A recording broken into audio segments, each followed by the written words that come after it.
A Paraguayan army composed mostly of children, some as young as 6 years old, bravely resists a much larger Allied force near the camps of Acosta Ñu, in what would go down in history as the Children's Battle. Join us in this video as we continue our journey revisiting the War of the Triple Alliance in what is the only battle in modern history in which such young soldiers were called to arms.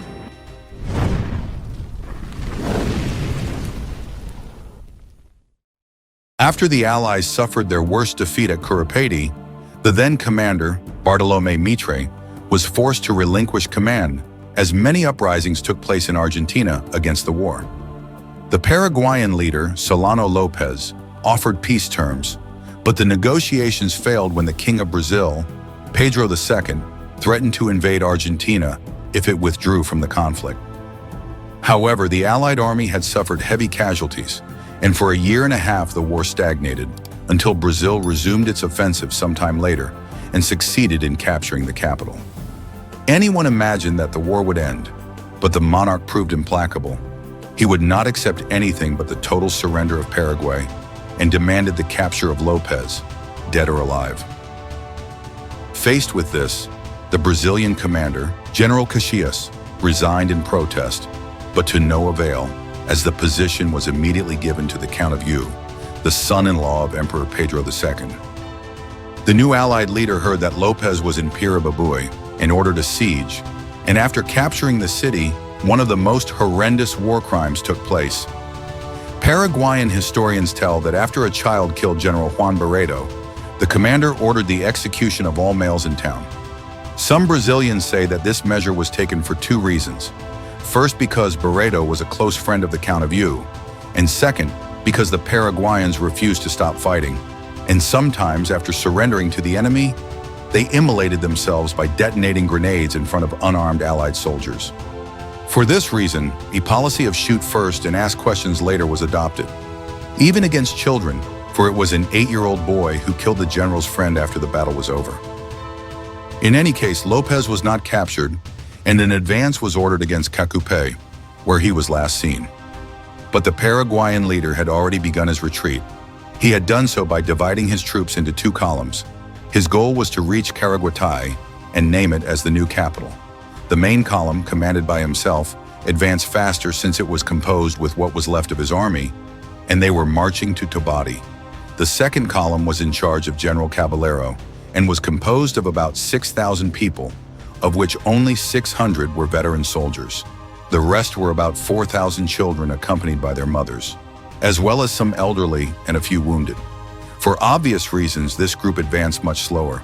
Their objective was to reach Caacupé, passing through Diaz-Quay. When the Count of Ñu arrived at Caacupé, he learned of the enemy plans to move to Caacupé, but it is said that he was unaware of the existence of two columns and mistakenly believed that Lopez was with the group that advanced to Diaz-Quay. Having this in mind, he ordered a group of his men to return to Piribebuy, and from there head with a group of cavalry to capture the towns of Barreiro Grande and Islapucu, in order to eventually take the city of Caacupé before Lopez. After the orders to capture those towns had been given, the march against the second Paraguayan column began, which was quickly overtaken as it advanced very slowly. On August 16 at 7 o'clock in the morning, the battle began near the Y2 stream. The Paraguayan commander understood that he could not win a battle, and in order to save as many of his people as possible, he ordered the retreat to continue, leaving the veterans behind to delay the enemy's advance. The Allied army was composed of about 9,000 soldiers, mostly Brazilians, but there were also some Uruguayans and Argentinians. Yet the most shocking is that there were several groups of Paraguayans who had switched sides and claimed to be fighting against Lopez. Be that as it may, this initial attack by the Paraguayan veterans did not really serve to cause damage to the enemy, since they were firing while they were on the move. But it was useful in gaining some time so that the rest of the column could quickly cross the bridge and get to safety behind the stream. The plan was working. The Allied troops found it very difficult to cross the bridge due to the size of the army, and it caused them to lose a lot of time and coordination. This gave enough space for the defenders to position themselves behind the second stream that was further ahead, called Uquiri. Obviously, and as it was expected, A large portion of the veterans eventually fell in combat as they were in direct contact with the enemy. Finally, at around 10 o'clock in the morning, 3 hours after the battle began, all the Paraguayan forces were positioned behind the second stream. As the attackers arrived and positioned themselves, they were greeted with bombardments and shots from the Paraguayans, who did not allow them to cross the stream, either by the bridge or by swimming. It is important to point out that the Allies had a hard time shooting because the defenders were partially hidden among the dense vegetation that grew near the stream.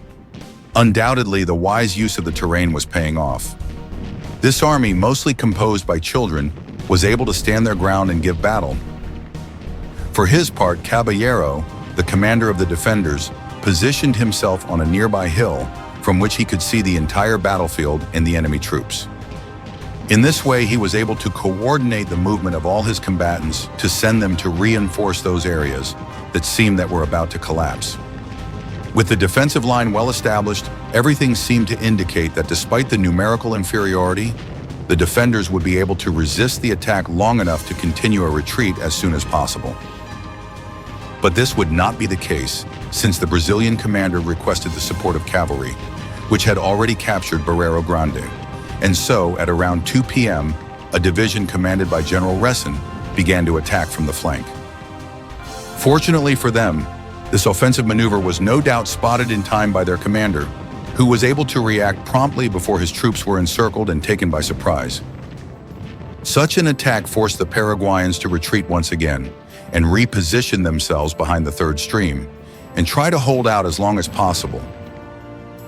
Despite having a numerical disadvantage of more than 2-1 and having few professional soldiers, the defenders managed to keep the enemy once again on the opposite banks, while continuing to fire the cannons and muskets they had in their possession. Undoubtedly, their fighting spirit at this point was to go all or nothing. At around 3 p.m., the situation had stabilized once again, and the Allied army was unable to continue their advance. This was no doubt a fight between the little David and the giant Goliath.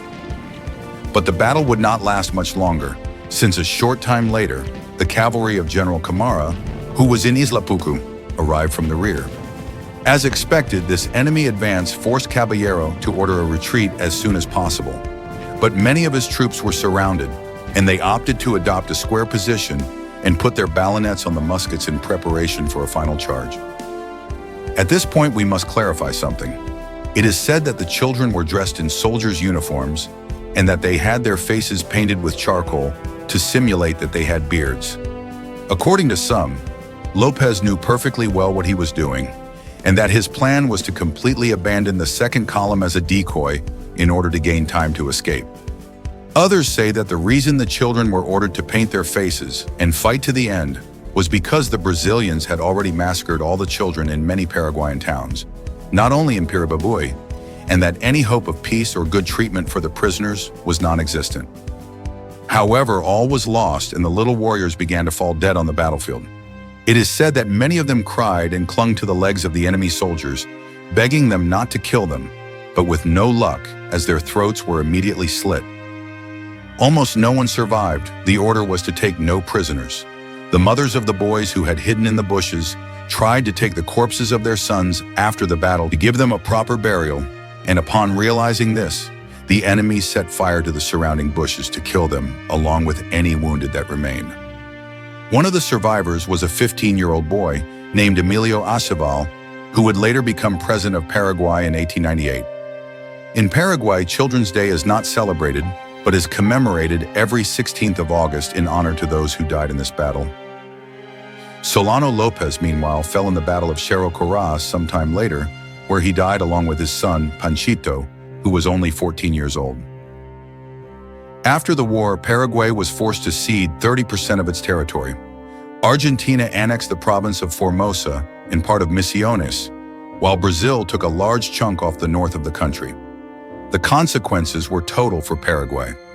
90% of its male population had been massacred during the war, and its wealth was mostly handed over to foreigners to be exploited. Today, it is said to be one of the least developed economies in the region, and that this is a direct consequence of the extermination to which the country was subjected during the war. We hope you liked our video.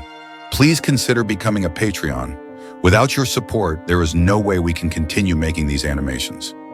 Thank you so much for watching and have a nice day.